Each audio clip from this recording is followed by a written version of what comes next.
Well, hey Aquarius. Hey Aquarius. Happy birthday to all y'all. How are you? This is for you guys, Sun, Moon, Rising, and Venus. Okay, so if it's your sun sign, it's your birthday, but it's your other things, it's not your birthday.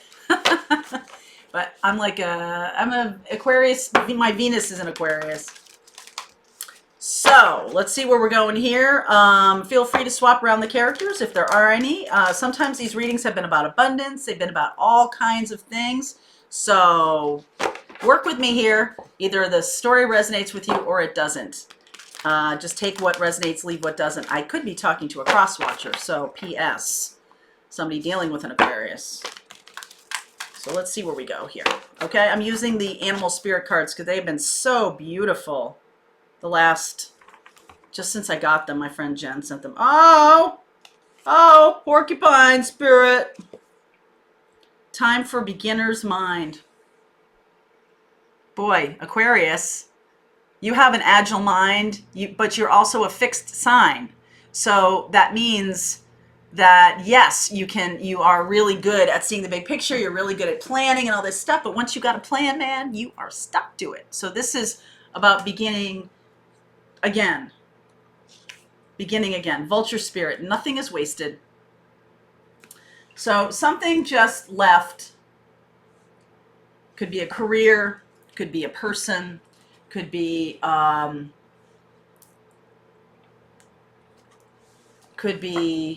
your feeling like your career is being passed by because of your skill set, right? You could actually have to go back to school or feel like you have to go back to school, but nothing is wasted. All of your previous experience is going to be relevant. P.S. Okay, so, and that can be in relationship too. Serendipity. I love this card. It's the Sagittarius card. It's probably why I love it. It's about good luck. There's Aquarius, the thinker card. New life. Yeah. So you're coming into this new situation and you're going to take some of what was in your life, some of what you learned, some of your talents, your skills, your experiences, and you're going to need to apply them to a new life. And part of this is this person is coming across your path, or this new situation is a little bit lucky. Okay, it might be something that you didn't expect or someone you didn't expect, but just know you're going through a massive transition here. I'm not going to say full-on transformation. I feel like this is a transition. This is one of those times in your life when you're, okay, the kids have gone to college, and now what? Or you've gotten burned out in a career. Now what? Or the divorce is final, and all of that is finished. There's nothing more to do there. You've done your work in healing, or at least you're on the path to doing that. Now what, right? Now what? Now what? Oh, yeah. Ten of Swords. Woof. I'm going to write that down. Now what? Because that seems like the tone of this, okay? King of Cups. Three of Pentacles. Emperor. Temperance. Hermit. Wow. Devil. Okay. So far, Aries, Sag, Virgo, Capricorn. There's definitely karmic energy here that needs to be transmuted. Okay? And it's going to force you to be... I feel like you have these two personas. You either have this King of Cups, which is like your feelings, or you have this like outward persona, which is the Emperor. Going to have to combine these things. You're going to have to look deep inside, hermit energy. You could also be dealing with a Sag, a Virgo, a Capricorn, or an Aries here. Wow, the world. Something is really over. Five of Swords, Two of Cups. Wow. What is that doing there? What is this doing here? Nine of Pentacles. Okay. So being single, I feel like you have to sort of like reinvent yourself. Okay. This is after a particularly difficult karmic relationship is over. And you can extrapolate that to your work too, if that's what's resonating with you. But this feels like you might have been dealing with a narcissistic partner or somebody who was very toxic. Very toxic, okay?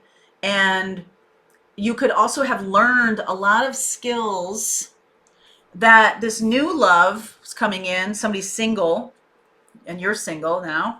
Um, you can't, bringing that stuff to this new table is kind of like too much, okay? It's like, okay, maybe you've learned how to deal with a narcissist. Maybe you've learned how to deal with a cheater. Maybe you've learned how to deal with a manipulative bastard and all this kind of stuff. But this new person is fresh, brand new to you. So before you start kicking into gear about, I used to have, I dated somebody a little while after I got divorced. And one of the things that used to drive me nuts about this particular relationship was he was always looking at me through the lens of somebody else, like his ex-wife, Anne. Like, Anne would have done this. So this is how he's going to react to me. I'm not Anne, right? First of all, why do I get the perk of that, or why do I get the punishment of that, right? It could go either way. It could be like they see you through this like lens of like, you're so amazing, or like you're shit, right? So the person you're dealing with, and it could be you, who's had a really toxic experience.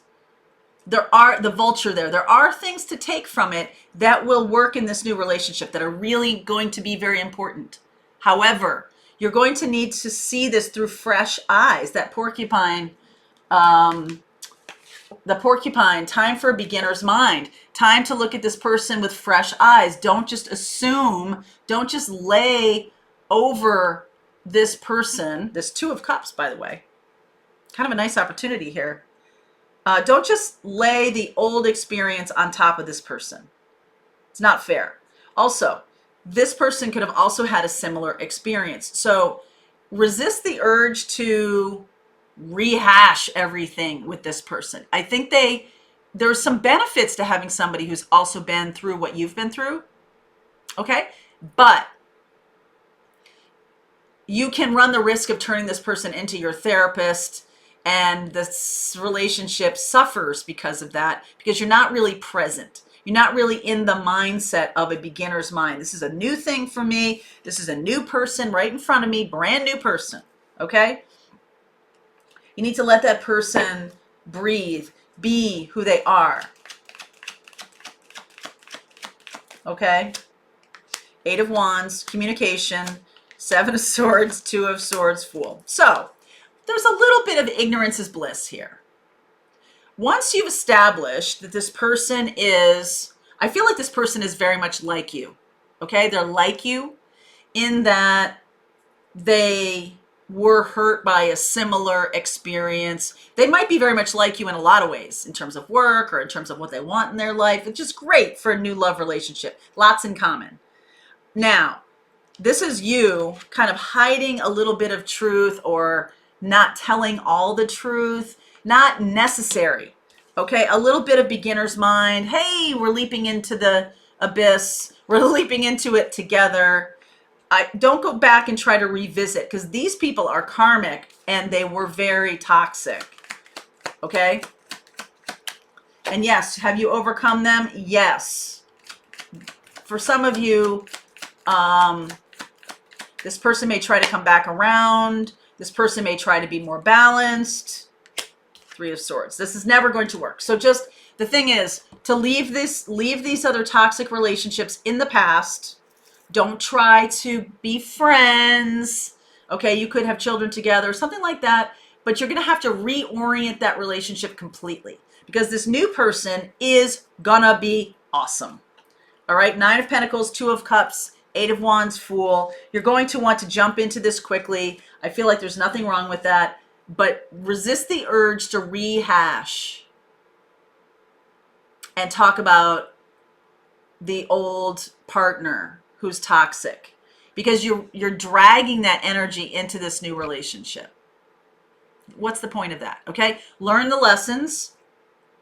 Come at this with a beginner's mind. I feel like this person could be a Sag. All right, because I see the serendipity thing, and then I see the Aquarius and the new life. So I'm gonna, in the extended here, I'm gonna look at Sag, Virgo, Capricorn, and Aries. I'm gonna look at those 4 signs in terms of, you know, it's probably the new person, but we'll see what happens when I start pulling cards around the Devil card and the Emperor card. We'll see. Okay. All right. So Aquarius, happy birthday to you. Link is below. Let's continue. I'll see you over there.